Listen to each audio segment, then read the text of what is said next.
आइए देखिए क्वेश्चन क्या है। कह रहे हैं भैया एक का वेवलेंथ है 12,000, 2013 का पेपर है, रिवाइज कर रहे हैं। आइए देखिए बेटा, एक की वेवलेंथ है 12,000 एंगस्ट्रॉम, एक की है 10,000 एंगस्ट्रॉम। सृष्टि परिहार पुत्र, बेटा यहां पर कह रहे हैं at what minimum distance from the central maximum, कहां पर जहां पर दोनों की ब्राइट फ्रिंज कोइंसाइड कर जाएंगी। तो बेटा मेरी बात सुनो, एक की आएगी लेमडा डी बाई डी पे, दूसरी आएगी 2 लेमडा डी बाई डी पे। मतलब अगर एक की लेमडा वन तो lambda one D by D, 2 lambda one D by D, 3 lambda one D by D, और एक आएगी lambda 2 D by D, 2 lambda 2 D by D, 3 lambda 2 D by D. कहां पे कोइंसाइड करेगी बेटा? जहां पर मतलब एलसीएम पे। कहां पे? एलसीएम पे, लीस्ट कॉमन मल्टीपल पे। तो बेटा वो कहां पर आ रहा है? पहले वाले का पांचवा आ जाएगा 12 5 60, और दूसरे वाले का छठा। तो पांचवा मैक्सिमा कहां आएगा? 5 लेमडा डी बाई डी से निकाल सकते हैं, बड़ा ही आसान। अगला क्वेश्चन है, in a common emitter amplifier having a voltage gain G, the transistor used has conductance 0.03 mho. Transconductance, transconductance मतलब ट्रांसफर ऑफ कंडक्टेंस। रेजिस्टेंस क्या होता है? V by I. कंडक्टेंस क्या होता है? I by V। तो I output upon V input. Transconductance, कौन सी कंडक्टेंस? Transconductance. ये होती है I output by V input. ये होती है I बाय V होता है बेटा, V equal to I R, V by I है ना। और जब भी एफिशिएंसी लिखनी होती है तो क्या होता है बेटा? Output upon input. तो ये आउटपुट करंट मतलब कलेक्टर करंट, ठीक है। और इनपुट वोल्टेज, इनपुट वोल्टेज हो गई मतलब जो बेस साइड में हमने वोल्टेज अप्लाई करी, ये इनपुट वोल्टेज ही रहने दीजिए। इसको मैं अगर आउटपुट रेजिस्टेंस से मल्टीप्लाई कर दूं, दैट इज लोड रेजिस्टेंस से, तो बेटा ये क्या हो जाएगा? ICRL। ये क्या चीज हो जाती है बेटा? Output voltage. ये क्या हो जाएगी बेटा? Output voltage. Output voltage upon input voltage क्या हो जाएगा? Voltage gain. क्या हो जाएगा बेटा? Voltage gain upon load resistance. कहानी तो खत्म हो चुकी है, आंसर तो आ चुका है। तो voltage gain upon load resistance, voltage gain upon load resistance, ये होता है ट्रांस कंडक्टेंस। इससे क्वेश्चन तो शायद बन ही जाएगा आपका, या नहीं बन पाएगा? और अगर वैसे इसका एक फॉर्मूला और लिखना हो तो बेटा वो क्या हो जाएगा? ये क्या होता है? Current gain, current gain into resistance gain. कहना नहीं चाहिए लेकिन सही है, RL बाय RI है ना। तो current gain into resistance gain होता है वोल्टेज गेन। तो रेजिस्टेंस गेन क्या है? RL by RI, R input या बेस रेजिस्टेंस। तो बीटा बाय RN, ये दो फॉर्मूले आ जाते हैं बेटा। Voltage gain upon load resistance, या current gain upon input resistance, या current gain upon input resistance. सही बोल दिया ना यार? RL by RI, RL cut जाएगा, ठीक है, हो गया। तो ये आ गया अपना आंसर। और बेटा यहां पर क्वेश्चन में पूछा क्या गया है? कह रहे if the above if the above transistor is replaced with another one with trans conductance 0.02, current gain 20, तो voltage gain will be, voltage gain क्या होगा? कर पाएंगे या नहीं कर पाएंगे बताइए, जल्दी बोलो भाई। कैसे करोगे बताओ जरा?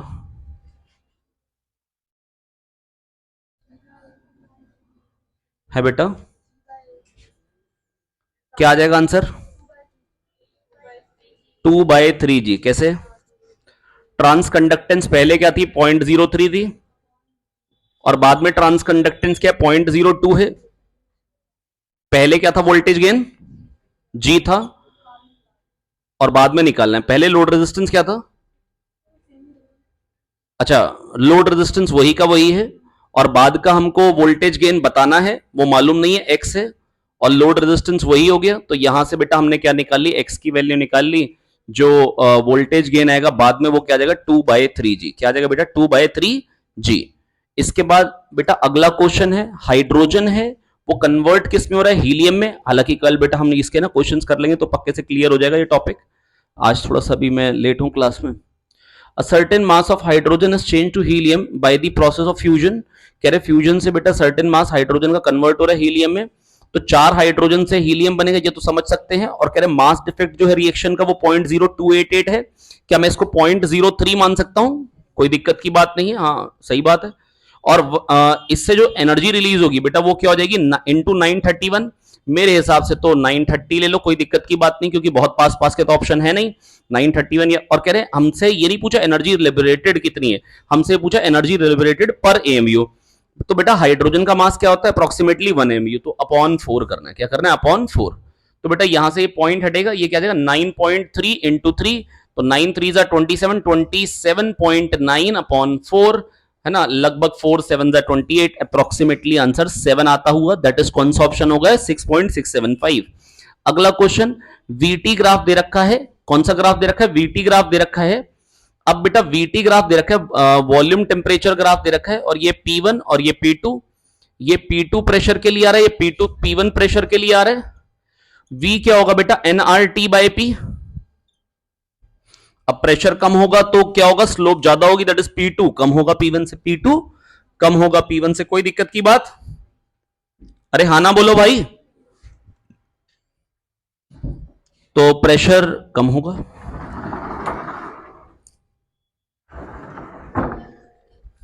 जी चलिए अगले क्वेश्चन पे चलते हैं।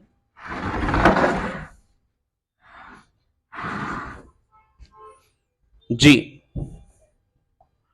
यहां पर अगले क्वेश्चन में बेटा क्या दिखा रखा है? नैंड गेट है, और नैंड के आगे क्या है? नॉट। बेटा जब नैंड में सेम इनपुट होते हैं तो बन जाता है नॉट। बेटा ये भी नॉट और ये भी नॉट कट जाएगा, बचेगा क्या? एंड। बचेगा क्या? खाली एंड। ठीक है, तो ये एंड गेट बचेगा। एंड गेट क्या हो गया? A B. ठीक है भाई।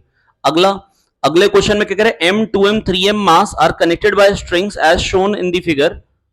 वो फिगर उड़ गया है ना, ऐसा था, इसमें M 2M और 3M लटके हुए थे, और बेटा कांस्टेंट वेलोसिटी जा रहा था, और नेट फोर्स पूछा था किसी एक पे, तो नेट फोर्स क्या हो जाएगा? 0, क्योंकि नेट फोर्स होता है टोटल मास इनटू एक्सेलरेशन।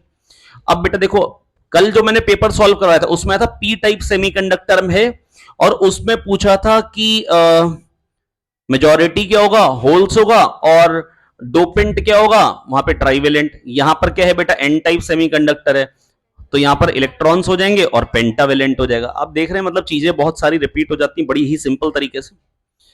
अगले में कह रहे 1:7 का रेशियो है और x से y बन रहा है, तो अगर अभी अभी 1:7 है तो पहले क्या होगा? x से जब y बना होगा पहले क्या होगा? 8 और 0, तो 8 से 1 होने में टाइम क्या लगेगा? आधे होगा तो 4, 4 से आधा होगा तो 2, और फिर आधा, 3 हाफ लाइफ लगेंगी। कितनी हाफ लाइफ लगेंगी?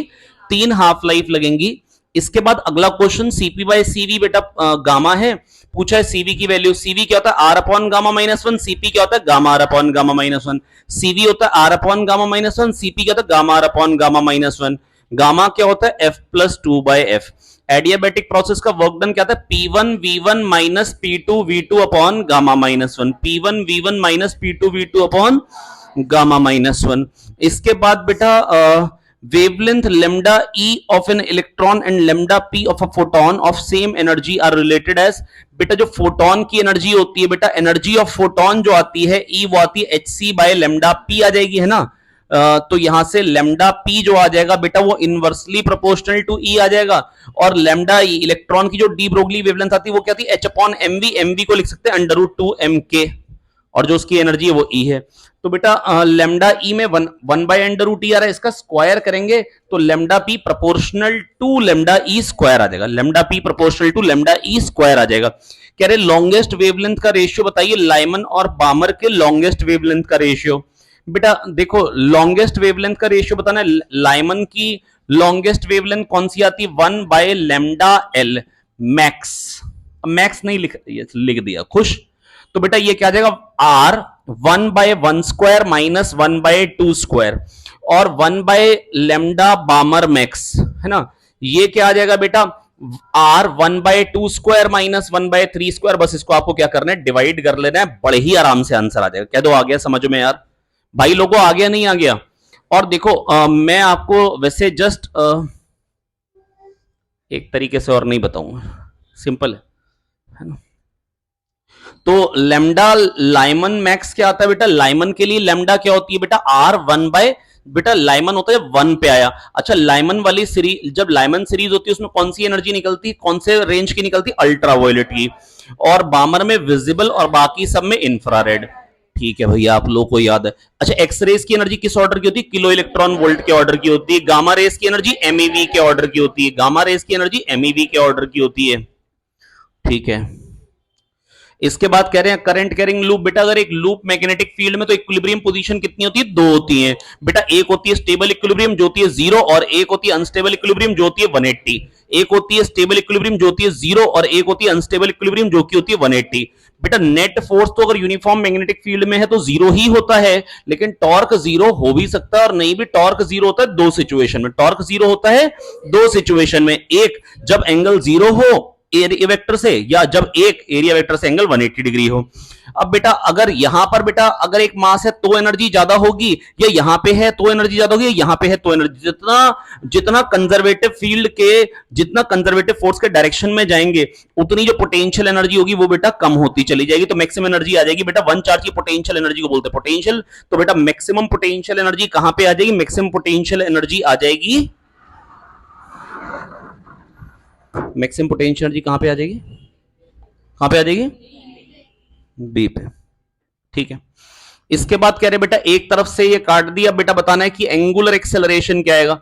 अरे भाई एंगुलर एक्सेल, इसके अबाउट टॉर्क लो क्योंकि ये तो मालूम नहीं है, टी और ये mg आ गया। तो बेटा यहां के अबाउट टॉर्क लोगे तो क्या mg into L by two. क्या आ जाएगा बेटा? mg into L by two. mg into L by two, centre of mass का डिस्टेंस बराबर ml square by 3 alpha, tau equal to I alpha लगाएंगे, अल्फा निकाल लेंगे। बहुत ही लल्लू क्वेश्चन था। कह रहे हैं 4 ओम रेजिस्टेंस था और हमने इसको स्ट्रेच कर दिया है ना, और कितना स्ट्रेच कर दिया? Double its original length. तो बेटा रेजिस्टेंस क्या होता है? 4 टाइम्स होता है। R proportional to L square होता है जब स्ट्रेच करते हैं, R proportional to L square आता है जब स्ट्रेच करते हैं। ठीक है, तो बेटा यहां पर लेंथ को डबल करी तो क्या हो जाएगा? 4 टाइम्स हो जाएगा। और बेटा इनिशियल वेलोसिटी अगर 2i cap plus 3j cap, इधर को 2 है इधर को 3 है, तो बेटा जब वापस आता है प्रोजेक्टाइल एक्स में तो वही की वही रहती है, वाई वाली पलट जाती है, तो 2i cap minus 3j cap हो जाएगी। अगला क्वेश्चन बेटा देखो, कल भी क्वेश्चन है था, आज भी फिर से आ गया। कह रहे चेंज इन पोटेंशियल एनर्जी बताइए। बस कल हम h इक्वल टू आर पे लेके गए थे, आज h इक्वल टू 2r पे ले जाने को कह रहे हैं। मतलब चीजें बहुत सारी रिपीट हो रही हैं। तो कल h इक्वल टू आर पे लेके गए थे, आज कह रहे हैं h इक्वल टू 2r पे लेके चलो, है ना। तो अगर h इक्वल टू आर पे, ये बेटा स्मॉल एम मास को अगर मैं 2r हाइट पे लेके गया हूं, कितनी हाइट पे लेके गया हूं? 2r हाइट पे लेके गया हूं, तो बेटा इनिशियल पोटेंशियल एनर्जी क्या जाएगी? Minus G M M by R, और बेटा फाइनल पोटेंशियल एनर्जी क्या जाएगी? Minus G M M by 3r।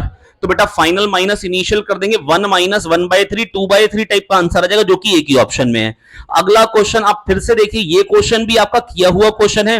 पहले 5 सेकंड में H1 चला, अगले 5 सेकंड में H2, और उससे अगले 5 सेकंड में H3। तो H2 होगा 3H1 और H5 होगा 5H1। क्या ये बातें याद आ गई हैं? क्योंकि बेटा देखो मेरी बात सुन लो बहुत ध्यान से, पहला t सेकंड में क्या चलेगा? Half A T square.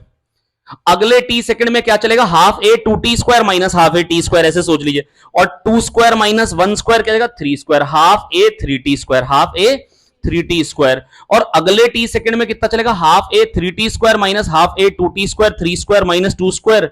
बेटा 9 माइनस 4 कितना आ जाएगा? 5 आ जाएगा। कह रहे हैं एक बार मैग्नेट है जिसका मैग्नेटिक मोमेंट क्या था बेटा? m था। अब हमने उसको मोड़ दिया, अब हमने उसको क्या किया? मोड़ दिया। तो मोड़ दिया तो बेटा अब कह रहे हैं 60 डिग्री बना दिया। ये अगर 60 डिग्री है, ध्यान से देखिए, ये ऐसा था। अब बहुत ध्यान से देखिए, पहले लेंथ क्या थी? पाई बाय 3r थी। पहले लेंथ क्या थी? पहले पोल स्ट्रेंथ के बीच की दूरी क्या थी? पाई बाय 3r, क्योंकि अगर ये 60 है तो पाई बाय 3r थी। और अब क्या हो जाएगी लेंथ? अब जो बीच का डिस्टेंस बचेगा पोल स्ट्रेंथ के, वो क्या बचेगा? r बचेगा। तो बेटा पाई बाय 3r से अगर जो डिस्टेंस था वो क्या रह गया? r रह गया। तो बेटा मैं बस ये कह सकता हूं 3 बाय बेटा m इंटू बीच का सेपरेशन, पोल स्ट्रेंथ। बेटा मेरी बात सुन लो, पोल स्ट्रेंथ इंटू बीच का सेपरेशन होता है मैग्नेटिक मोमेंट। मैग्नेटिक मोमेंट क्या होता है? पोल स्ट्रेंथ इंटू बीच का सेपरेशन। तो बेटा बीच का जो सेपरेशन था, जो पाई बाय 3r था, वो r हो गया, that is 3 by pi times हो गया। कितना टाइम्स हो गया? 3 बाय पाई टाइम्स हो गया। तो मैग्नेटिक मोमेंट भी कितने टाइम्स हो जाएगा? 3 बाय पाई टाइम्स हो जाएगा। इंटरनल रेजिस्टेंस पूछा है, ये क्वेश्चन भी खाली और खाली 2013 में नहीं आया, ये भी आखिरी 4 साल में भी आ चुका है। अभी इंटरनल रेजिस्टेंस कह रहे हैं, बताओ क्या होगा? 2.1 वोल्ट का सेल है which gives a current of 0.2 ampere through resistance of 10 ohm. तो 2.1 ये हो गया EMF. EMF equals to I R plus R. R कितना है बेटा? आर दे रखा है 10, और इंटरनल रेजिस्टेंस मान लो स्मॉलर, और आई की वैल्यू क्या है बेटा? 0.2 एम्पियर। तो यहां से पॉइंट को हटा दें, पॉइंट हटा दें, 10.5 माइनस 10 ये आ जाएगा 0.5। तो बेटा खाली क्या किया, E equal to I R plus R. बहुत ही लल्लू क्वेश्चन था। कैपिटल आर गिवन था, आई गिवन था, E गिवन था, एक तो अननोन होना चाहिए, वही पूछा गया था। इसके बाद अगला क्वेश्चन जो आ रहा है बेटा वो किस पे आ रहा है बेटा, कह रहे हैं थ्रेशोल्ड फ्रीक्वेंसी जो है वो न्यू है, 2 न्यू वाले को डाला है, तो maximum velocity of emitted electron बताइए। अरे भैया अगर एच न्यू बेटा थ्रेशोल्ड फ्रीक्वेंसी न्यू है तो 2h न्यू बेटा ये एनर्जी लगाई हमने निकालने के लिए, एच न्यू खर्च हो गई, मैक्सिमम वेलोसिटी क्या आएगी, हाफ mv स्क्वायर। बेटा एच न्यू माइनस 5 होता है के मैक्स, बिल्कुल ही लल्लू बात है। अगला क्वेश्चन है बेटा, कह रहे सीपी बाय सीवी बताइए, किसके लिए बताइए, कह रहे प्रेशर प्रोपोर्शनल टू आ रहा है टी क्यूब, देखना सही कह रहा हूं, हाँ तो P प्रोपोर्शनल टू आ रहा है टी क्यूब आ रहा है। अब बेटा T को क्या लिख देंगे, PV बाय NR, तो P क्यूब V क्यूब, तो क्या हो जाएगा, P एक कट जाएगा, P square V cube is equals to constant आ जाएगा, पावर 1/2 ले लीजिए, PV की पावर गामा कांस्टेंट, PV की पावर 3/2 कांस्टेंट आ जाएगा, कह दो अंडर रूट लेने पे। तो बेटा गामा क्या आ रहा है बेटा 3/2, क्या आ रहा है बेटा 3/2। अगला क्वेश्चन बेटा कह रहे हैं the following 4 wires are made of same material which of these have largest extension when same tension is applied. कह रहे हैं लार्जेस्ट एक्सटेंशन किस में आएगा बेटा, देखो मेरी बात सुनो, F/A यो गया stress is Young's modulus into strain, है ना, क्या कह रहे हैं बेटा ये, अच्छा लेंथ और डायमीटर दिए, ठीक है। तो बेटा यहां पर क्या है, एक नीचे एरिया आ गया, एरिया क्या आएगा बेटा पाई आर स्क्वायर या पाई डी स्क्वायर बाय 4, नीचे डी स्क्वायर आ गया, बाकी सब सेम है, कह रहे सेम मटेरियल है, मटेरियल सबका सेम है, ठीक है भैया। तो इलोंगेशन जो आ रहा है बेटा वो क्या रहा है FL बाय AY, लेंथ आ रहा है, और ए में क्या आ जाएगा डी स्क्वायर है, पाई डी स्क्वायर बाय 4 और AY। तो L बाई डी स्क्वायर की वैल्यू चेक करनी है, जिसका L by D square maximum हो जाएगा। लेंथ मैक्सिमम होने से बेटा मेरी बात सुनो, अगर जितनी लेंथ ज्यादा होगी, सोच के देखो, लेंथ ज्यादा तो इलोंगेशन ज्यादा आएगा, क्यों, क्योंकि बेटा खींचते तो हर एक बॉन्ड लेंथ बढ़ती है, हर एक बॉन्ड बढ़ता है, तो जितनी लेंथ ज्यादा होगी उतने बॉन्ड ज्यादा होंगे, हर एक बॉन्ड में इंक्रीज आएगा। तो बेटा टोटल इलोंगेशन बेटा मैक्सिमम कब आएगा, कौशल बेटा तब मैक्सिमम आएगा जब लेंथ ज्यादा होगी, और जितनी पतली वायर होगी उतना खींचना आसान होगा, उतना खींचना क्या होगा, आसान होगा, बिल्कुल सही बात है। इसके बाद अगला क्वेश्चन कह रहे हैं the amount of heat energy required to raise the temperature of 1 gram helium at constant volume from T1 kelvin to T2 kelvin. तो अगर 1 ग्राम हीलियम है तो 1/4 मोल हो गए, है ना, और बेटा कांस्टेंट वॉल्यूम पे तो बेटा वर्क होगा नहीं, जो भी हीट देनी वो किस में देनी, खाली और खाली इंटरनल एनर्जी बढ़ाने के लिए। तो Q क्या हो जाएगा NCV डेल्टा T, और CV क्या होता है बेटा 3R/2, क्या होता है बेटा 3R/2, NCV delta T T2 minus T1। और बेटा मैं ये बात जानता हूं R/Na को क्या बोलते हैं, बोल्ट्जमैन कांस्टेंट KB, क्या बोलते हैं R/Na को, बोल्ट्जमैन कांस्टेंट, तो R क्या हो जाएगा KBNA, तो 3/8 वाला आंसर आ जाएगा, कौन सा वाला आंसर आ जाएगा 3/8 वाला आंसर आ जाएगा। अगला क्वेश्चन, अरे भैया कह रहे हैं टेम्परेचर बढ़ा रहे हैं, क्या कह रहे हैं, टेम्परेचर बढ़ा रहे हैं और बेटा कलर बदलता जा रहा है, तो बताओ ये किससे एक्सप्लेन होगा, तो न्यूटन्स लॉ ऑफ मोशन से होगा, किससे होगा, Wien's displacement law, lambda M T constant आता है, क्या था लैम्डा एम टी कांस्टेंट। बेटा एक स्टार दिख रहा है ब्लू और एक दिख रहा है रेड, कौन किसका टेम्परेचर ज्यादा होगा, जिसका ब्लू दिख रहा है। बेटा जितना टेम्परेचर ज्यादा उतनी कम वेवलेंथ वाले रेडिएशन ज्यादा निकले, तो बेटा टेम्परेचर से किस चीज का आइडिया लगता है हमको, कलर कौन सा वो शो करेगा, स्टार से स्टार का कौन सा कलर दिखाई देगा।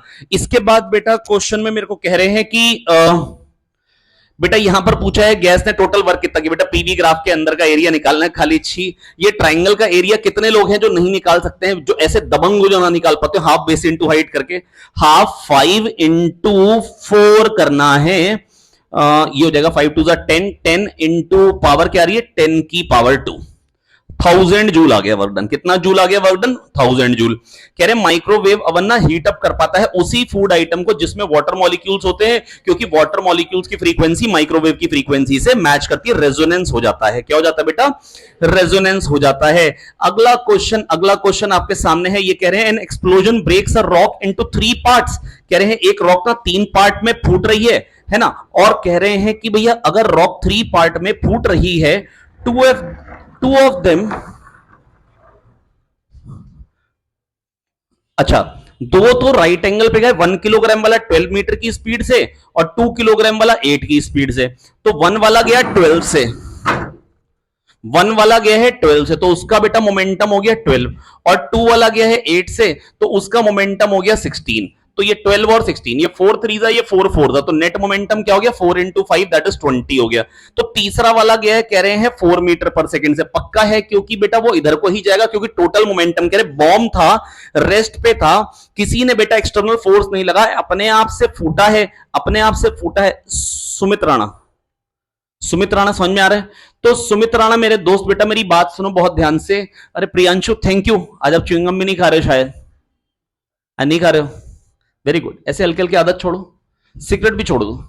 तो बेटा देखो मेरी बात सुनो बहुत ध्यान से। अब बेटा यहां पर क्या है, ये 4 मीटर पर सेकंड से भाग रहा है, टोटल मोमेंटम क्या है बेटा 0 होना चाहिए था, इसका 20 इधर का, तो इसका भी 20 होगा, तो 5 4 दा 20, ठीक है। अब बेटा इसके बाद बेटा ये आ रहा है A cube B square C D, maximum percentage error कितनी आती है बेटा 3 times percentage error in A plus 2 times percentage error in B plus 1 time percentage error in C plus 1 time percentage error in D. तो answer क्या देगा 3 plus 4 7, 7 plus 3 10, 10 plus 4 14, 14%। कौन सा answer आएगा 14%। लेकिन अगर कोई कहेगा परसेंटेज एरर पी में क्या क्या हो सकती है, तो सब हो सकती है, 14 से कम कुछ भी पॉसिबल है। हम जब भी परसेंटेज एरर कोई हमसे कहेगा तो हम बताते कौन सा मैक्सिमम केस, वर्स्ट केस में एरर बताते हैं। 3v square by 4g height तक जा रहा है, अगर v स्पीड से गोला चलता हुआ आ रहा है, तो कह रहे हैं बताओ कि इसकी शेप क्या है, ये किस शेप का है। बेटा ये क्वेश्चन तो मेरे को लगता है सबसे ज्यादा बार आया हुआ रोटेशनल का क्वेश्चन है, जो कि जेई मेंस में सबसे ज्यादा बार पूछा गया है। ये particular 3v square by 4g, मतलब अब बेटा ये इस बार के लिए भी, मतलब ये बताने की जरूरत नहीं, जितने भी क्वेश्चन आ रहे हैं वो इस बार के लिए इंपॉर्टेंट है, नहीं तो मैं क्यों आखिरी टाइम तक आपको ये 10 साल के पेपरों में आपको खाली में बिजी करूंगा, ठीक है। हालांकि एक मेरा मन है कि पेपर से पहले एक आपके पास ऑप्शन रहेगा, हम एक आपको टेस्ट प्रिंट करके देंगे, मेरे हिसाब से आपको जरूर कर लेना चाहिए पेपर से पहले। वो क्यों करना चाहिए, उसके पीछे रीजंस बहुत सारे हैं। 8 तारीख को पूछेंगे तो मैं बता दूंगा, फायदा आपका होगा 7 तारीख को, ये मैं आपको श्योरिटी से कह सकता हूं। अगर आप चाहें तो यहां दे दें तो भी बड़ा अच्छा है, और अगर आप चाहते हैं कि घर पे बैठ के देना चाहते हैं तो घर पे बैठ के दे लीजिए, लेकिन अगर आप दे लेंगे तो बड़ा फायदा रहेगा, ठीक है। एक पेपर बनवा रहे हैं, वो आपका कंडक्ट होगा, है ना, मतलब वो ऑप्शनल में है, मतलब मैं आपको किसी को फोर्स नहीं करूंगा आखिरी टाइम में, ऐसा मैं किसी को भी परेशान करने के मूड में नहीं हूं, बस आपको दे देंगे तो आपको मतलब पेपर के दौरान पता लग जाएगा कि वो पेपर क्यों दिलवाया था। और मैं वो चाहता हूं पेपर भी 5 को हो, मतलब 6 को तो नहीं, 5 के आसपास हो, 5 को हो और 6 को भी हो तो भी कोई दिक्कत नहीं। वो पेपर बेसिकली इसलिए है, वो पेपर ना मतलब वो क्वेश्चंस के सिलेक्शन का सेट है जिसके आने की संभावना ज्यादा है। दूसरा मतलब एक तो वही क्वेश्चंस होंगे, और दूसरा उससे जो फायदा होने वाला है वो 8 तारीख को आप मेरे को खुद से बता पाएंगे फायदा क्या था। पेपर नहीं मालूम चला भाई मेरे को, मैं इतना बड़ा आदमी नहीं हूं, है ना। अगर मैं आकाश का या एलन का मालिक होता तो फिर मैं शायद कुछ गेस कर पाता, है ना। मैं बड़ा सिंपल सा आदमी हूं। हाँ ये देखिए, तो ये v स्पीड है, उनको भी कहां मालूम चलता, मतलब थोड़ा बहुत मालूम शायद, शायद इतने बड़े आदमी को। आई देखिए, तो बेटा v स्पीड से जा रहा है, अब बेटा बताना है मैक्सिमम हाइट कितनी अचीव करेगा, मैक्सिमम हाइट कितनी अचीव करेगा। अब बेटा देखो मेरी बात सुनो बहुत ध्यान से, बेटा यहां पर काइनेटिक एनर्जी क्या आ जाएगी बेटा NMR स्क्वायर होगी, मैं NMR स्क्वायर लिखूंगा हाफ आई ओमेगा स्क्वायर में, half n+1 mr square omega square. बेटा IC, बेटा मेरी बात सुन लो सौम्या, बेटा मैं ये कह रहा हूं ना इसके अबाउट NMR स्क्वायर, तो इसके अबाउट क्या half n+1 mr square, NMR square plus mr square. पहले हमने पैरालैक्सिस थ्योरम लगाई, उससे हमने निकाला बेटा मोमेंट ऑफ इनर्शिया, इसके about half I omega square, ये आ जाएगा हाफ n+1 mv स्क्वायर। ये बेटा काइनेटिक एनर्जी थी, और ये ऊपर जाने में mgh का खर्चा है, और वो फाइनली रुक गया। और h की वैल्यू दे रखी 3v स्क्वायर बाय 4g, 2 2 4 हो जाएगा, 3/2 आ जाएगा n आ जाएगा 3/2 प्लस n+1 आ गया 3/2, तो n आ जाएगा हाफ, दैट इज ये है डिस्क। ये क्या है डिस्क। अगला क्वेश्चन बेटा 32, ये भी बड़ा ही इंपॉर्टेंट क्वेश्चन है। 32 वाले क्वेश्चन में कह रहे हैं प्लेनो कॉन्वेक्स लेंस है, जो प्लेनो कॉन्केव लेंस में एक्चुअली में बिल्कुल फिट आ जाता है, दैट इज दोनों का जो रेडियस ऑफ कर्वेचर है वो बराबर है। भैया अगर plano convex lens plano concave में एग्जैक्टली फिट आ जा रहा है, इसका मतलब दोनों का रेडियस ऑफ कर्वेचर क्या है, कह रहे हैं बताइए। पहले वाले का जो लेंस का रिफ्रैक्टिव इंडेक्स है वो μ1 है, दूसरे वाले का μ2 है, तो बताना है कि भाई फोकल लेंथ क्या हो जाएगी कॉम्बिनेशन की। अरे भाई फोकल लेंथ क्या हो जाएगी कॉम्बिनेशन की, मैं तो बस एक ही बात कह सकता हूं आपसे। कितनी बात कह सकता हूं आपसे, एक। अगर म्यू वन म्यू टू बराबर होंगे तो ये सीधी निकल जाएगी, तो स्लैब हो गई, तो भाई कोई रिफ्रैक्शन होने का ही नहीं। अगर म्यू वन म्यू टू बराबर हो गए तो ये ग्लास स्लैब हो गई, फिर तो कुछ ना कुछ कोई रिफ्रैक्शन होगा ही नहीं। यहां म्यू वन म्यू टू बराबर है, फिर तो लाइट रे ने मुड़ना ही नहीं, फिर तो लाइट रे ने मुड़ना ही नहीं। म्यू वन म्यू टू बराबर होने पे आंसर आ जाएगा इनफाइनाइट। लेकिन ऑप्शन आ गए हैं 3, ऑप्शन कितने आ गए हैं? 3। तो देखो, अच्छा अगर मान लो म्यू वन म्यू टू से ज्यादा हो, अगर म्यू वन जो है वो ज्यादा है, म्यू वन अगर ज्यादा है तो बेटा क्या होगा, ये अब क्या होगा, म्यू टू कम है तो ये नॉर्मल से अवे जाएगी रे, म्यू टू कम है तो बेटा अगर म्यू वन ज्यादा है तो पॉजिटिव आएगी फोकल लेंथ, म्यू वन ज्यादा है तो पॉजिटिव आएगी, ये भी 2 में आ गई, ये भी कितने में आ गई, 2 में आ गई। और अगर मान लो अब 2 में अगर आ गई है, बेटा आप मेरी बात समझते जा रहे हैं, मैं कैसे कैसे सोचता चला जा रहा हूं। बेटा प्लीज मेरी बात सुन लीजिएगा बहुत ध्यान से, जो मैं बता रहा हूं एक्चुअली ना बेटा वैसे ही ये क्वेश्चन बड़ा इंपॉर्टेंट है, हो सकता है डायरेक्टली आपके पेपर में 23 में ये क्वेश्चन आपको दिख जाए।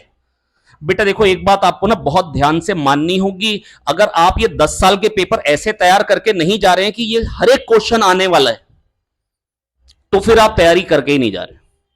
अगर आप ऐसे जाएंगे कि ये क्वेश्चन आने वाला है तो ही बेटा बेटर है, नहीं तो फिर कोई फायदा नहीं है मतलब पेपर करने का। अब बेटा देखो मेरी बात सुन लो बहुत ध्यान से बेटा, ये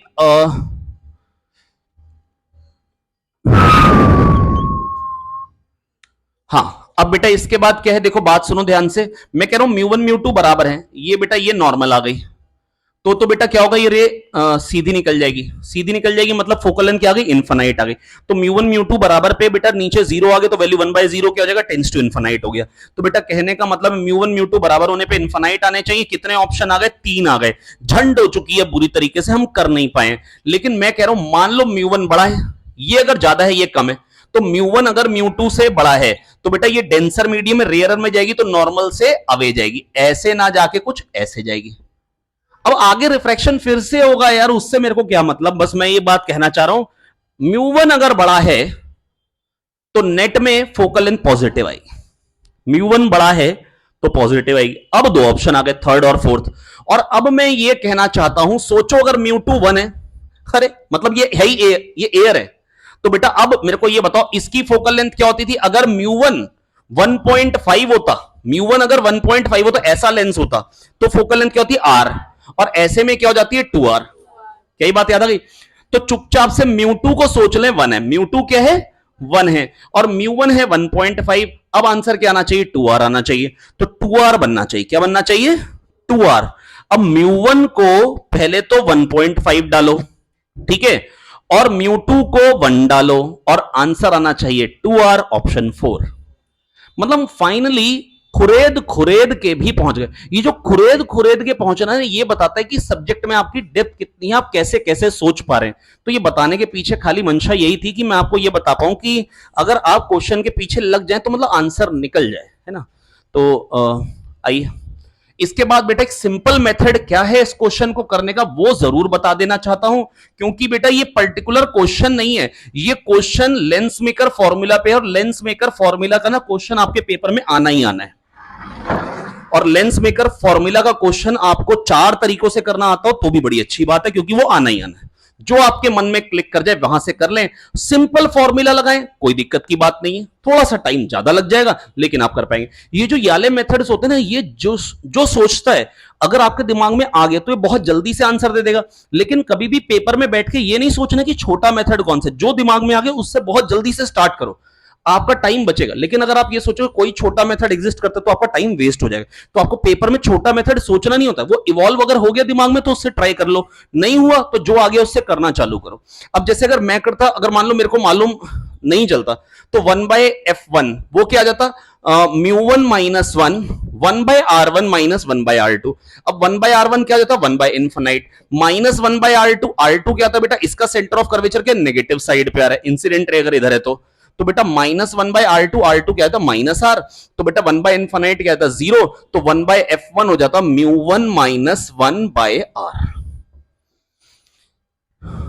अब इसके बाद ये वाला 1/f2, तो 1/f2 क्या आ जाएगा बेटा, mu two minus 1/r1, 1/r1 क्या आ जाएगा माइनस 1/r, माइनस 1/इनफिनाइट वो तो 0 हो जाएगा, तो म्यू टू माइनस 1/-r, तो 1/f equivalent 1 by F equivalent क्या देगा, mu one minus 1 by R minus mu two minus 1 by are.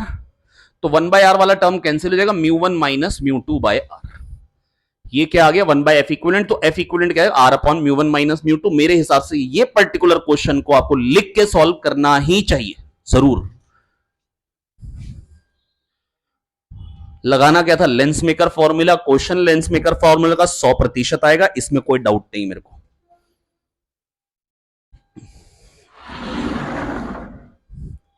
आइए लेंस मेकर फॉर्मूला का मैं वो क्वेश्चन लिख देता हूं जिसपे मेरे को सबसे ज्यादा भरोसा रहता है कि ये जो क्वेश्चन आने की संभावना जो सबसे ज्यादा होती है, वो क्वेश्चन मैं जरूर लिख देता हूं। वहां पर कहेंगे भैया ये एक कॉन्वेक्स लेंस है या कॉन्केव लेंस, कोई भी एक लेंस दे देंगे, और इसकी जो फोकल लेंथ है ना एयर में 20 है। एयर में कितनी है, 20 सेंटीमीटर फोकल लेंथ है एयर में। और कह रहे हैं अब बताओ ये म्यू है 1.5, लेंस का जो म्यू है 1.5 है, 1.5 का मतलब 3/2 कितना है बेटा, 3/2। अब कह देंगे इसको हमने डाल दिया वाटर में, किस में डाल दिया बेटा, वाटर में डाल दी। अब वाटर में डाल दिया तो फोकल लेंथ इन वाटर आपसे पूछ ली जाएगी। वाटर का म्यू क्या होता है, म्यू डब्ल्यू क्या होता है, 4/3 क्या होता है बेटा, तो 1 बाय एफ एयर। सबसे पहले क्या लिखेंगे, 1 बाय एफ एयर। इसमें ना साइन कन्वेंशन लगाना नहीं पड़ता। जब एक मीडियम में अगर आपको गिवन हो और दूसरे मीडियम में निकालना हो, है ना फोकल लेंथ, तो आपको साइन कन्वेंशन लगाने नहीं पड़ते। क्यों, क्योंकि 1 बाय एफ एयर जैसे वो है 1/20 इज इक्वल्स टू बेटा 3/2 माइनस 1। एयर में तो 3/2 माइनस 1, 3/2 अपॉन 1 माइनस 1, 1/2। और 1/r1 माइनस 1/r2 जो है वो तो उसके लिए भी वही आएगा, वो तो इसके लिए भी आएगा। रेडियस ऑफ कर्वेचर थोड़ी ना बदले। अब 1 बाय एफ वाटर ये तो निकालना था। अब 3/2 अपॉन 4/3 माइनस 1। मेरे को कोई बहुत बड़ा शॉक नहीं लगेगा अगर वो यही क्वेश्चन देते हैं विद यही वैल्यूज, क्योंकि यही वैल्यू सबसे ज्यादा बार मेंस में यूज हुई है, यही वैल्यू सबसे ज्यादा बार जेईई एडवांस में यूज होती है। ये सबसे ज्यादा यूज्ड वैल्यू है जो लेंस मेकर फॉर्मूला पे जब क्वेश्चन मिलता है। तो 9/8 माइनस 1 ये क्या देगा, 1/8। तो यहां पे डिवाइड करें, F W by 20 is equals to half upon 1/8 आ जाएगा 4। तो एफ डब्ल्यू क्या आ गया, 80। कितना आ गया बेटा, 80। अब देखो बेटा मैंने आपको ना पहले भी एक बार बताई थी एक बात कि बेटा ये रे आ रही है, इसने क्या करना है, कन्वर्ज करना है। अब जितना म्यू कम, म्यू का डिफरेंस अगर ज्यादा होगा ना उतना क्या होगा, डाइवर्ज ज्यादा होगी, उतना मतलब बेसिकली डेविएशन ज्यादा आएगा। पर अगर म्यू, अब ये 1.5 और ये 1.33 है ना, बाहर का 1.33, तो डेविएशन कम आएगा। डेविएशन कम का मतलब रे दूर जाएगी, फोकल लेंथ तो बढ़नी ही थी, मैग्नीट्यूड तो ज्यादा आना ही था। एयर में फोकल लेंथ का मैग्नीट्यूड कम आएगा और वाटर में फोकल लेंथ का मैग्नीट्यूड ज्यादा आएगा। ठीक है भैया, समझ में आ गई बात।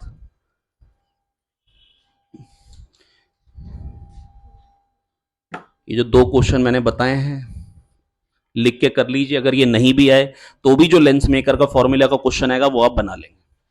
3-4 लेंस होंगे अगर एक के बाद एक के बाद एक के बाद एक, तो 1 बाय एफ इक्विवेलेंट क्या था, 1/f1 plus 1/f2 plus 1/f3 plus 1/f4। और अगर लेंस और मिरर दो चीजें होती हैं बेटा, इक्विवेलेंट मिरर की जो फोकल लेंथ आती है वो क्या आती है, -2/fl plus 1/fm, -2/fl plus 1/fm। तो 1/f इक्विवेलेंट मिरर, जो इक्विवेलेंट मिरर की जो फोकल लेंथ आती है वो आती है -2/fl plus 1/fm, -2/fl plus 1/fm। कह दो समझ में आ गया भाई, कहां तक हो गया।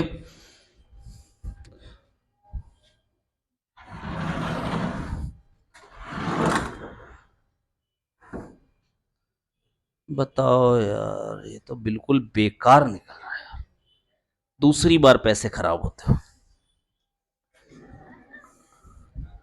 जी। चलिए कोई दिक्कत की बात नहीं।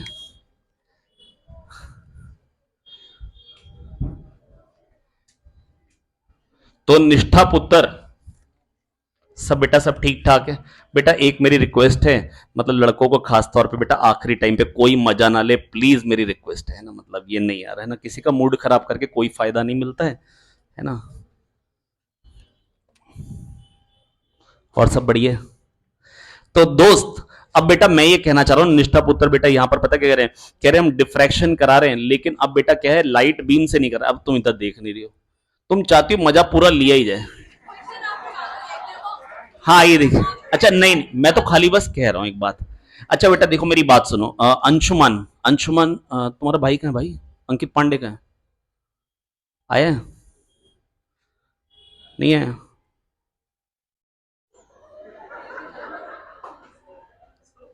सो रहा है? अबे उठाओ उसको यार।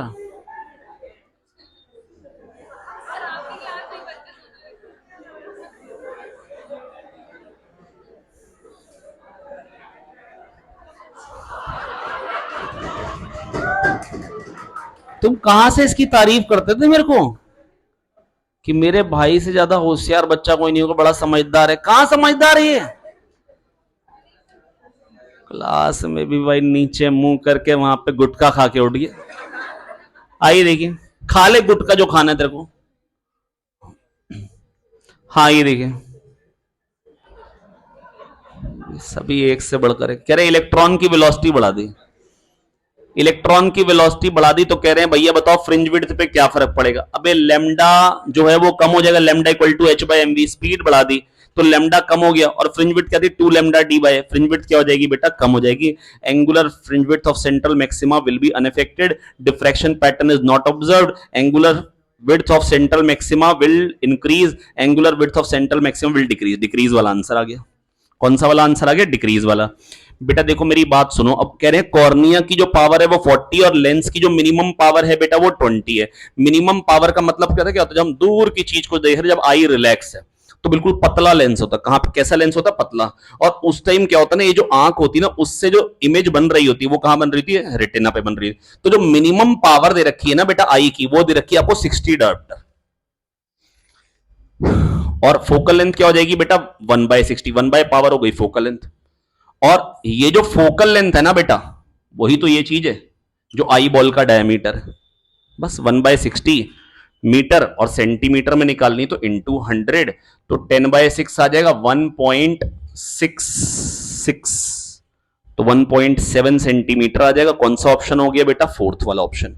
बेटा अगर कोई कह रहा है मिनिमम पावर, मिनिमम पावर का मतलब जो इन्फिनिटी की चीज को देख रहे हैं, मिनिमम पावर कब होती? आई रिलैक्स्ड कब होती? बेटा आप सोचो ना, अगर ऐसे करके पढ़ रहे हो तो आई रिलैक्स्ड होगी जब दूर की चीज से पढ़ रहे हो, आराम से दूर की चीज को पढ़ रहे हो तो आई रिलैक्स्ड होगी। तो क्या होगी बेटा? आई रिलैक्स्ड होगी। तो रिलैक्स्ड होगी तो उस टाइम क्या होता है, जब इन्फिनिटी से जो रेज आती है, पैरेलल रेज आती है, और वो कहां पे कन्वर्ज होती है बेटा? रेटिना पे। तो बेटा जो फोकल लेंथ आती है जब रिलैक्स्ड कंडीशन में, वो बेटा डायमीटर ऑफ आई बॉल के बराबर होती है। अगला क्वेश्चन कह रहे हैं ऊपर वाला पोर्शन ना जो है वो स्मूथ है और नीचे वाला आधा जो है वो रफ है। प्लीज मेरी बात सुने, ऊपर वाला आधा जो है वो बेटा क्या है? स्मूथ है, और नीचे वाला आधा जो है वो बेटा वो क्या है? रफ है। अब बेटा देखो मेरी बात सुनो, अगर मैं कह रहा हूं कि पूरा रफ होता, और कंडीशन क्या होती, कह रहे यहां पर रेस्ट से स्टार्ट हुआ रेस्ट पे ही पहुंच जा रहा है, रेस्ट से स्टार्ट हुआ रेस्ट पे ही पहुंच जा रहा है। प्लीज मेरी बात सुन लो ध्यान से। अगर पूरा ही ऐसा होता कि काइनेटिक एनर्जी बढ़ती नहीं, पूरा रफ होता और काइनेटिक एनर्जी बढ़ती नहीं, तो बेटा वो क्या था? Tan theta equal to mu. जब एम जी साइन थीटा और mu M G cos theta बराबर हो जाते, एम जी साइन थीटा और mu M G cos theta बराबर हो जाते, टेन थीटा म्यू आ जाता। एम जी साइन थीटा और mu M G cos theta बराबर हो जाते, टेन थीटा म्यू आ जाता, एंगल ऑफ रिपोज। अगर मैं कह रहा हूं म्यू एस म्यू के बराबर होते और टेन थीटा म्यू होता, तो जितना ये पॉजिटिव वर्क कर रहा है फ्रिक्शन, उतना ही नेगेटिव कर रहा है, काइनेटिक एनर्जी बढ़ती नहीं। अब क्या है, यहां पर फ्रिक्शन ने तो वर्क करना है खाली आधे में, और उतना ही नेगेटिव वर्क करना है, तो उससे डबल फ्रिक्शन चाहिए होगा यहां पे, क्योंकि आधी लेंथ के लिए वर्क करना है। तो म्यू क्या हो जाएगा? Twice of tan theta. कोई कहेगा वन थर्ड डिस्टेंस में उतना ही वर्क कर रहे हैं, तो म्यू क्या हो जाएगा? Thrice of tan theta. One fourth distance में करना है, फोर टाइम टेन थीटा। मैं ये कह रहा हूं बेटा कि अगर मेरे को कोई कहता एम जी साइन थीटा उतना ही mu M G cos theta हो गया, एम जी साइन थीटा और mu M G cos theta बराबर हो गए, तो टेन थीटा म्यू आ गया। तो जितना ये वाला फोर्स है उतना ही फ्रिक्शन फोर्स है। प्लीज मेरी बात सुन लो, तो जितना इसने पॉजिटिव वर्क करना उतना ही इसने नेगेटिव करना है। अब कह रहे आधा स्मूथ ले लिया, पर काइनेटिक एनर्जी बढ़नी ही नहीं चाहिए, ग्राउंड पे जाके फिर से रेस्ट पे आ जाना चाहिए। तो जितना mg साइन थीटा ने पॉजिटिव वर्क करना है, म्यू mg कॉस थीटा ने उतना ही नेगेटिव करना है, वर्क करना है आधे डिस्टेंस में। आधे डिस्टेंस में करना तो फ्रिक्शन डबल चाहिए जो पहले आ रहा था उससे। तो टेन थीटा से म्यू क्या चाहिए होगा? डबल चाहिए होगा, टू टेन थीटा। और अगर आपको लगे नहीं हम तो ऐसे नहीं करेंगे, तो आप ऐसे करें, mg sine theta into S, ये हो गया work by gravitational force, minus mu mg cos theta into S by two is equal to zero. mg sine theta into S, ये हो गया mg का work. Mu mg cos theta यहां से लगना चालू हुआ, माइनस म्यू, क्योंकि माइनस क्यों आएगा, क्योंकि फ्रिक्शन इधर को लग रहा है, डिस्प्लेसमेंट इधर को, तो minus mu mg cos theta into S by to. तो यहां से बेटा म्यू क्या आ जाएगा, 2 tan थीटा। क्या आ जाएगा बेटा, अबे कह दो आ गया यार। हेलो, ढक्कन की दुकान खड़ा होके इधर आ जा युवराज। इसको समझ में ही नहीं आ रहा है, ऐसे देख रहा है जैसे पता नहीं कि इसकी भैया किडनी मांग ली। अरे युवराज, पॉटी निकल गई है, समझ में आ गया? कह रहा पॉटी निकल गई। अरे युवराज मेरे दोस्त एमजी, बेटा मिटो।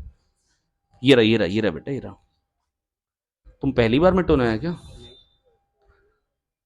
आइए देखिए, तो युवराज मेरे दोस्त बेटा यहाँ पे mg नीचे को लग रहा है, आप कहोगे mgh बोलना था, ये mg sine theta into S.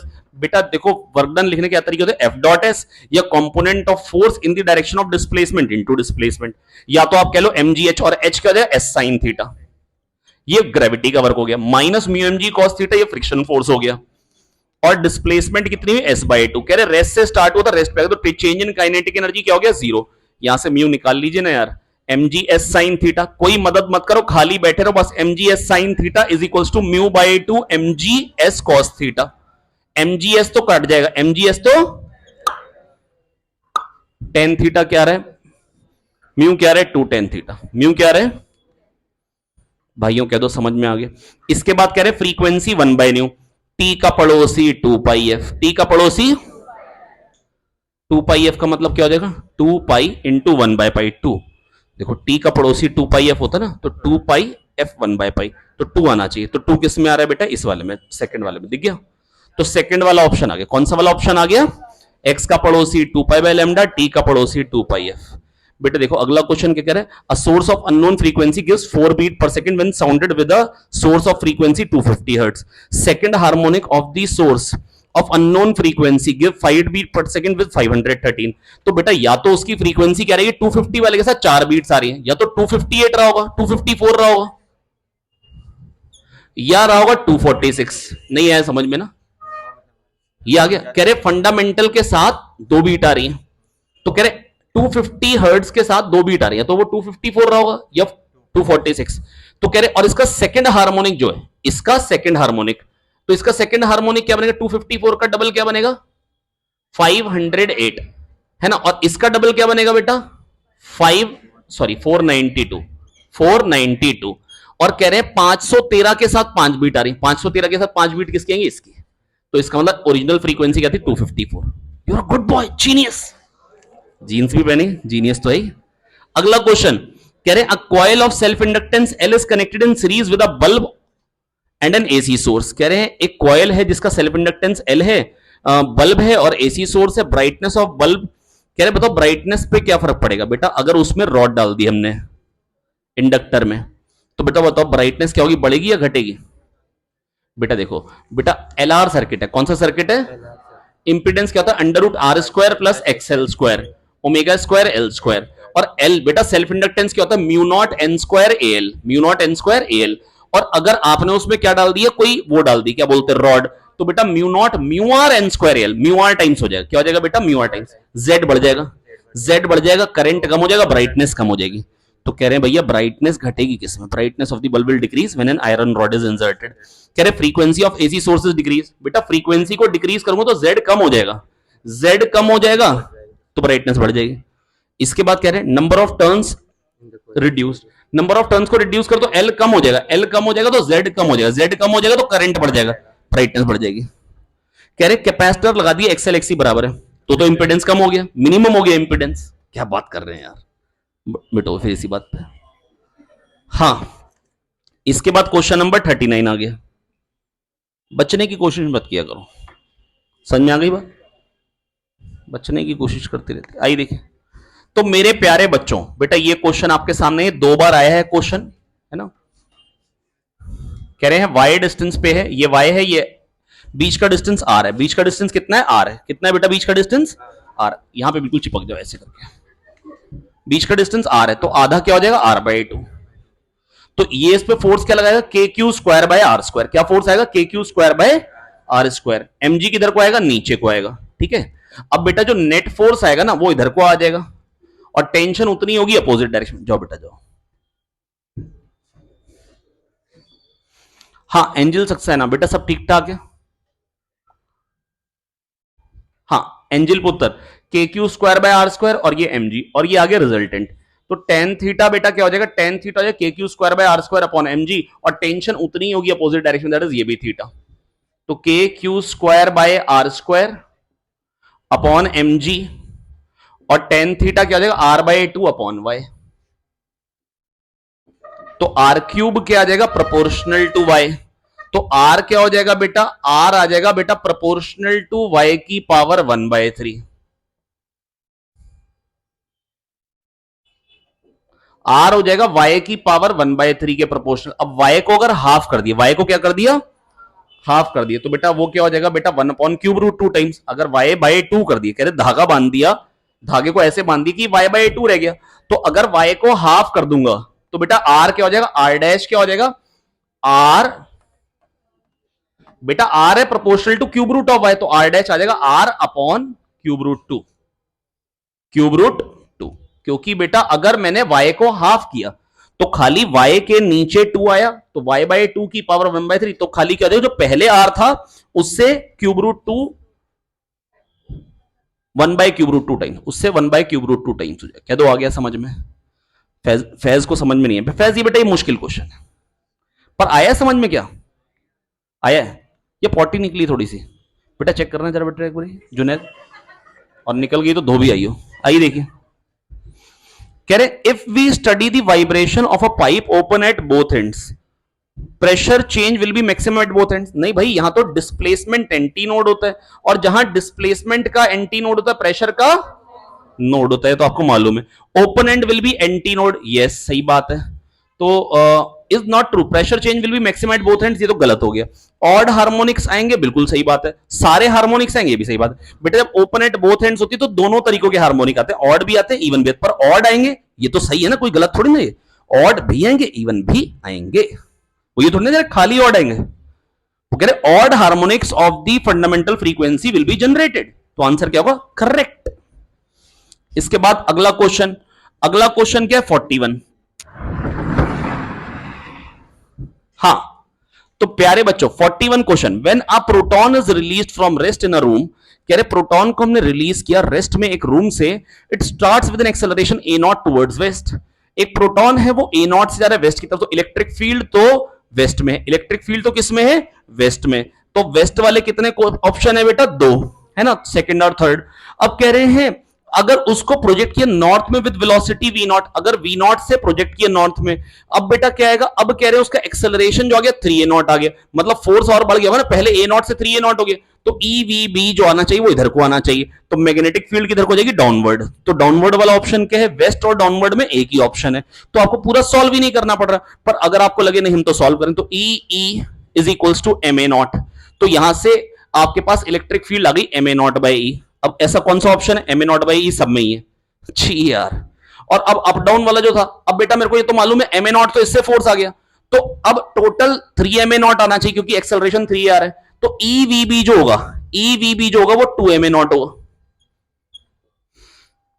नहीं आया बेटा, EE से MA नॉट आ रहा है और EE प्लस EVB से 3MA नॉट आ रहा है, M इंटू 3A नॉट, तो EVB क्या होगा, M इंटू 2A नॉट, यहां से मैग्नेटिक फील्ड क्या जाएगी 2MA not by EV, 2MA not by EV, ये भी आंसर हो गया।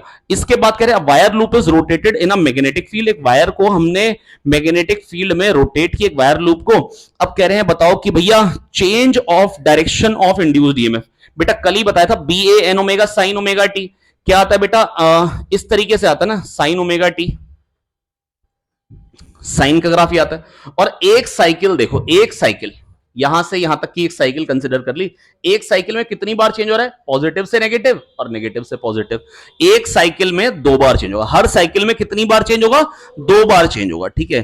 तो बेटा frequency of change of direction क्या आएगी बेटा, ट्वाइस पर रेवोल्यूशन, ट्वाइस पर रेवोल्यूशन। बेटा क्वेश्चन नंबर 43 बहुत ही ज्यादा इंपॉर्टेंट क्वेश्चन है, बहुत बहुत बहुत ज्यादा इंपॉर्टेंट क्वेश्चन है क्वेश्चन नंबर 43। यहां पर कह रहे हैं यूनिफॉर्म फोर्स है, यूनिफॉर्म फोर्स का वर्क डन कैसे निकाला जाता है, एफ डॉट डीएस। बेटा हर जगह फोर्स वही रहेगा, खाली डीएस वेक्टर का इंटीग्रेशन आ जाएगा, एफ डॉट एस आ जाएगा। और एस वेक्टर क्या होता है, चेंज इन पोजीशन वेक्टर।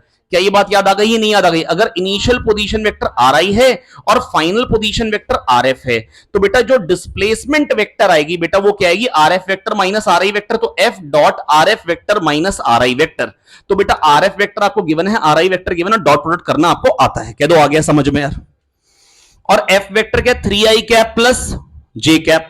तो जो आपको डिस्प्लेसमेंट वेक्टर निकाली उसमें के कैप वाली टर्म को खा जाओ, क्योंकि बेटा जब अगर a1 i cap plus a2 j cap plus a3 k cap dot b1 i cap plus b2 j cap plus b3 k cap होता तो आता है a1 b1 plus a2 b2 plus a3 b3। पर अगर एक में k cap का coefficient 0 है तो k कैप वाले से तो मल्टीप्लाई होकर 0 ही मिलेगा, तो k कैप वाले दूसरे का भी निकालने की जरूरत है ही नहीं। वेटेबिलिटी, कोई अगर लिक्विड वेट करेगा या नहीं करेगा बेटा कैसे पता लगता है, एंगल ऑफ कॉन्टैक्ट से।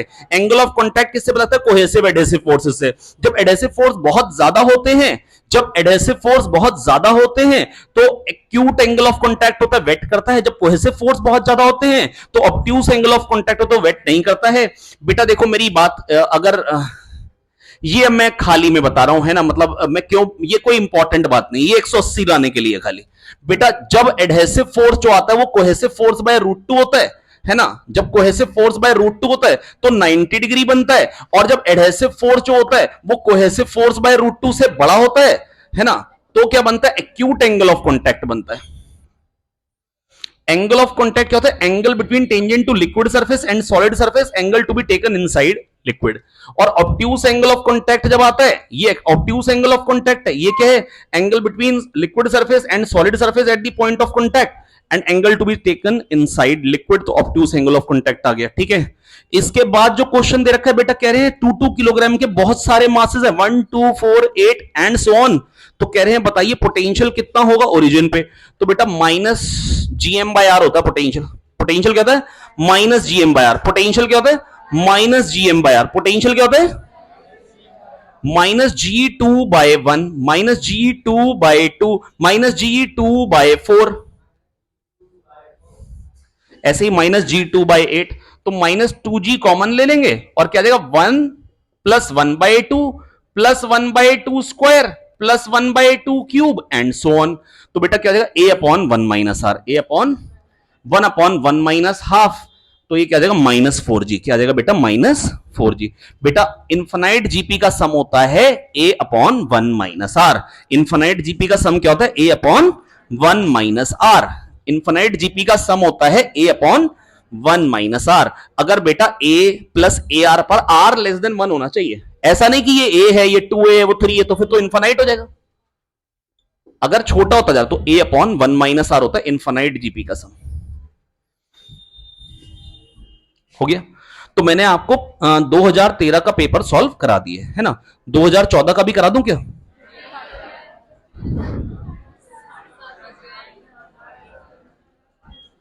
डायरेक्टर साहब, मिस्टर